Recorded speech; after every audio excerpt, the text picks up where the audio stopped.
GHMC చివరి council సమావేశం కాసేపట్లో జరగనుంది. 2026-27 బడ్జెట్కు ఆమోదం తెలపనున్నారు. దీనికి సంబంధించి మరింత సమాచారం మా ప్రతినిధి శ్రీపతి శ్రీనివాస్ ప్రత్యక్ష ప్రసారం అందిస్తారు.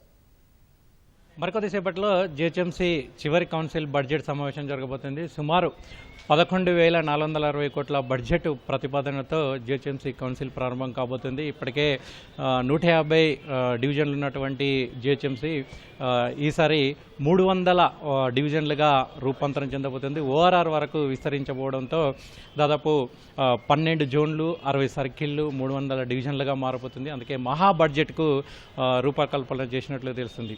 అయితే ఇప్పుడు ముందుగా బడ్జెట్ ప్రతిపాదనలు ప్రారంభానికి ముందుగా సంతాపం ప్రకటిస్తారు మధుసూదన్. ఇటీవల అనారోగ్యంతో మృతి చెందినటువంటి కార్పొరేటర్ మధుసూదన్కు కౌన్సిల్ సంతాపం తెలుపుతుంది. ఆ తర్వాత సభ అయితే ప్రారంభమవుతుంది. అయితే ఓఆర్ఆర్ వరకు విస్తరించిన నేపథ్యంలో గతంలో పాత బడ్జెట్ అయితే జీహెచ్ఎంసీకి 9,000 కోట్ల పైచిలకు బడ్జెట్ ఉండేది. అయితే ఇప్పుడు 27 కార్పొరేషన్లు, మున్సిపాలిటీలను ఇందులో విలీనం చేయడంతో మరో 2,260 కోట్ల పైచిలకు బడ్జెట్ను యాడ్ చేశారు. మొత్తంగా అయితే 11,460 కోట్ల మహా బడ్జెట్కు జీహెచ్ఎంసీ ప్రతిపాదనలు సిద్ధం చేసింది. మనతో పాటు మాట్లాడేందుకు బీజేపీ కార్పొరేటర్ ఉన్నారు. సార్, అసలు ఆ బడ్జెట్లు దేనికి బడ్జెట్ ప్రతిపాదనలు చేయండి అంటే బడ్జెట్లో జనరల్గా కూడా జిహెచ్ఎంసీలో ఉన్నటువంటి అన్ని వింగ్స్కి ఏ విధంగా మన ఆదాయం ఎంత, మన ఖర్చులు ఎంత, మనం దేనిపైన ఖర్చు పెట్టున్నాం. నాలాలకి, రోడ్లకి, పార్కులకు లేదా ఇటువంటి ఇతర మౌలిక సదుపాయాలకు ఏ విధంగా మనం ఖర్చు పెట్టనున్నాం. మనకి రాష్ట్ర ప్రభుత్వం ఎంత వస్తుంది, కేంద్ర ప్రభుత్వం ఎంత వస్తుంది, ప్రాపర్టీ ట్యాక్స్ ఎంత వస్తుంది, ఇటువంటి లెక్కలు జనరల్గా బడ్జెట్లో ఉంటాయి. అంటే ఇంటి పద్దులాగే ఈ కార్పొరేషన్ బడ్జెట్ కూడా ఉంటుంది. అయితే గత కార్పొరేషన్కి పోల్చుకుంటే ఈ కార్పొరేషన్లో వేసినటువంటి బడ్జెట్ బుక్లో అనేక అంశాలను మిస్ చేయడం జరిగింది. అర్బన్ కమ్యూనిటీ డెవలప్మెంట్ అంటే ఉమెన్ ఎంపవర్మెంట్కి సంబంధించి ఏవైతే మనం అక్కడ ఇందిరా మహిళా క్యాంటీన్లు కానివ్వండి, లేకపోతే ఇతర మహిళలకు సంబంధించినటువంటి గ్రూపులకు ఏ విధంగా కేటాయింపులు చేస్తాం, అదేవిధంగా థీమ్ పార్క్స్ ఏ విధంగా కడతాం, స్ట్రీట్ లైటింగ్ వ్యవస్థను ఏ విధంగా ఏర్పాటు చేస్తాం, ఇటువంటి అనేక విషయాలు ఏవైతే ఉన్నాయో అది ప్రతిసారి కూడా బడ్జెట్లో ప్రస్తావిస్తారు. అది చేయాలి. నెక్స్ట్ అసెట్ అంటే జిహెచ్ఎంసీ ఆస్తులు, అప్పుల ఆదాయ వివరాలు, ఒకవేళ అప్పులు తీసుకుని ఉంటే ఎక్కడి నుంచి తీసుకున్నాం, ఎంత వడ్డీకి తీసుకున్నాం అనేటువంటి వివరాలు కూడా పొందుపరుస్తారు. అది కూడా ఈసారి పొందుపరచడం జరగలేదు. ముఖ్యంగా విలీనం జరిగినటువంటి నేపథ్యంలో మరి గత 20 సంవత్సరాలుగా ప్రాపర్టీ ట్యాక్స్ పెంచలేదన్నారు. మరి ప్రాపర్టీ ట్యాక్స్ 20 సంవత్సరాలుగా పెంచలేదని అవాస్తవం, మనందరికీ తెలిసి పెంచిందే. మరి అటువంటి అవాస్తవాలని బడ్జెట్ బుక్లో పొందుపరచడమే కాకుండా అసలు విలీనం జరిగినప్పుడు వాళ్ళ నుంచి మనకు ఎంత ఆదాయం వస్తుంది. 27 అర్బన్ లోకల్ బాడీస్ మనతో విలీనం జరిగినాయి. మరి వాళ్ళ ఆదాయం ఎంత, వాళ్ళకు ఉన్నటువంటి అప్పులు ఎంత, మరి మనకున్న ఆదాయం ఎంత, మనకున్న అప్పులు ఎంత. మన 650 స్క్వేర్ కిలోమీటర్లు గతంలో జిహెచ్ఎంసీ ఇప్పుడు 2,000 స్క్వేర్ కిలోమీటర్లు అయింది. మరి ఇంత పరిధిలో విస్తరింపాలంటే స్ట్రీట్ లైట్ల వ్యవస్థ కానీ, రోడ్లు కానివ్వండి, ఇతర మౌలిక సదుపాయాలు కానీ పెరుగుతాయి.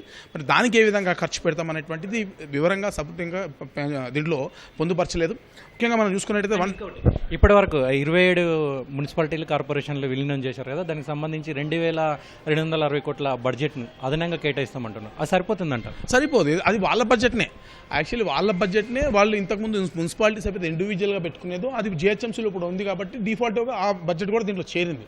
కాకపోతే ఏంటంటే గతంలో వాళ్ళు ఇండివిజువల్గా ఎంత పెట్టుకుంటున్నారో బడ్జెట్ దానికి కంప్లీట్గా అవెంతో ప్లస్ చేసుకుంటే వచ్చేటువంటి ఫిగర్ అయితే ఉందో వాళ్ళు ఇప్పుడు ఇచ్చినటువంటి ఫిగర్ రెండు తక్కువనే. అంటే జిహెచ్ఎంసీలో మర్జ్ అయిన తర్వాత న్యాచురల్గా ఆదాయం పెరగాలి కదా, ఎందుకంటే ప్రాపర్టీ ట్యాక్స్లు కానీ లేదా ఇతర రూపాల్లో పెరుగుతాయి కాబట్టి ఆ ఆదాయం కూడా పెంచి రావాల్సిన అవసరం ఉన్నటువంటి సందర్భంలో తక్కువ చేసి చూపించారు. సో అవే డిస్క్రిపెన్సీస్ దీంట్లో ఉన్నాయి. అంటే వాళ్ళు అప్పులు కూడా చేశారు బేసికల్లీ. అదేవిధంగా కొన్ని డిఫరెన్సెస్ ఉన్నాయి. ఫర్ ఎగ్జాంపుల్ వాటర్ వర్క్స్కి సంబంధించి మనం జిహెచ్ఎంసీలో వాటర్ బోర్డు మాత్రమే పూర్తిగా చూస్తుంది. అక్కడ వాటర్ సప్లై మున్సిపాలిటీలు కూడా అక్కడ వాటర్ ట్యాంకర్లు పంపిస్తారు, కొన్ని మన సిల్ట్ లిఫ్టింగ్ లాంటి పనులు కూడా చేస్తారు. మరి అవి ఏ విధంగా పూర్తిగా మరి వాటర్ బాడీని కూడా దీంట్లో మర్చి చేస్తారా? అదేవిధంగా డీసిల్టింగ్ ప్రక్రియ మనం ఇంతకుముందు చేపడుతుంటే ఇప్పుడు హైడ్రాకి ఇచ్చాం. మరి ఒకే ఏరియాలో సమాంతరంగా ఇంత పెద్ద విస్తీర్ణంలో హైడ్రా కానీ, హెచ్ఎండిఏ కానీ మరి సమాంతరంగా ఉంటే మనం ఎట్లా పనిచేస్తాం? ఫర్ ఎగ్జాంపుల్ టౌన్ ప్లానింగ్ ఆదాయం ఉంటుంది. జిహెచ్ఎంసీ మేజర్ ఆదాయము property tax, town planning faeces. Town ప్లానింగ్లో ఈ 10 ఫ్లోర్లకు మించి కట్టేటువంటి వాసవి కానీ, అపర్ణ కానీ, ఇట్లా బడా బిల్డర్లు ఉంటారు కదా, రాజ్పుష్ప, వీళ్ళందరి నుంచి కూడా ఒక మేజర్ రెవెన్యూ సోర్స్ మనకి. ఈ 10 ఫ్లోర్లు దాటినవన్నీ కూడా ఇప్పుడు కేవలం హెచ్ఎండిఏ మాత్రమే పర్మిషన్ ఇవ్వాలంటూ రాష్ట్ర ప్రభుత్వం దగ్గర ఒక ఫైల్ పెట్టుకొని కూర్చున్నారు బేసికలీ.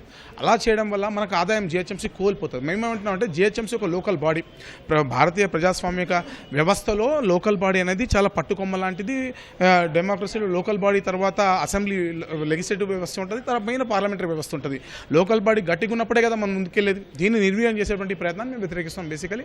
సో దీనిపైన సరే ఇప్పుడు ఇంత పెద్ద విషయం పైన ఇప్పుడు జరుగుతున్నప్పుడు మనం దీనిపైన సంపూర్ణంగా అంటే కరెక్ట్గా పూర్తిగా విశదీకరించి మనము చర్చించాల్సిన అవసరం ఉంది. ఈరోజు క్వశ్చన్ అండ్ ఆన్సర్స్ కూడా తీసుకుంటలేరు, కేవలం బడ్జెట్ పైన ఈ సెషన్ ఉంది కాబట్టి బడ్జెట్లో పూర్తిగా ఉన్నటువంటి ప్రతి అంశం పైన చర్చించాలి. ఎందుకంటే 150 డివిజన్లకు రిప్రజెంటేటివ్స్ ఉన్నారు, కానీ 27 ULBస్కి సంబంధించి రిప్రజెంటేటివ్స్ లేరుగా. ఒకవేళ ఎమ్మెల్యేలు ఉన్నప్పుడు మల్లారెడ్డి గారు లాంటి వాళ్ళు ఉంటారు, వాళ్ళు ఏం మాట్లాడతారు మీకు తెలుసు కదా, అది డంపింగ్ యార్డ్ మాట్లాడతారు తప్ప బడ్జెట్లో ఏ సబ్జెక్ట్ మాట్లాడారో ఆ సబ్జెక్ట్ వాళ్ళ దగ్గర మాట్లాడరు. ఇప్పుడు మరో 10 రోజుల్లో మీ పాలకవర్గం ముగిసిపోతుంది. సో అంటే ఇప్పటివరకు ఉన్నటువంటి కాంగ్రెస్ కావచ్చు, బీఆర్ఎస్ కావచ్చు, బీజేపీ కావచ్చు, మీరు ఇప్పటివరకు మీరు చేసినటువంటి అనుభవాలు ఎట్లా వాటిని పంచు? అనేక పోరాటాలు చేసినాము. వ్యక్తిగతంగా జిహెచ్ఎంసీలో గత కార్పొరేషన్తో ఈ కార్పొరేషన్తో పోల్చుకుంటే భారతీయ జనతా పార్టీ మెజారిటీ సీట్లు గెలిచిన తర్వాత ఒక కార్పొరేటర్ ప్రజలకు చేరువుగా ఏ విధంగా పనిచేయగలడు అనేది మేము పక్కాగా చూపించినాం. గతంలో కార్పొరేటర్ అంటే కళ్ళద్దాలు పెట్టుకొని ఏసీ కార్లో కూర్చొని గోల్డ్ చైన్లు వేసుకొని అగో కార్పొరేటర్ సాబ్ వచ్చిన ప్రజలు వాళ్ళ దగ్గరికి వెళ్ళేటువంటి పరిస్థితి ఉండే. కానీ భారతీయ జనతా పార్టీలో యువకులుగా మేము అందరం గెలిచిన తర్వాత ప్రజల మధ్య కార్పొరేటర్లు ఉండేటువంటి పరిస్థితి మేము కల్పిస్తాం. Thank you. మరికొద్దిసేపట్లో అయితే జిహెచ్ఎంసీ భారీ బడ్జెట్ సమావేశం అయితే జరగబోతుంది. దాదాపు 11,460 కోట్ల మహా బడ్జెట్కి అయితే ప్రతిపాదనలు రూపొందించారు. ఇక్కడ తాజా పరిస్థితిని ఓటీయూ.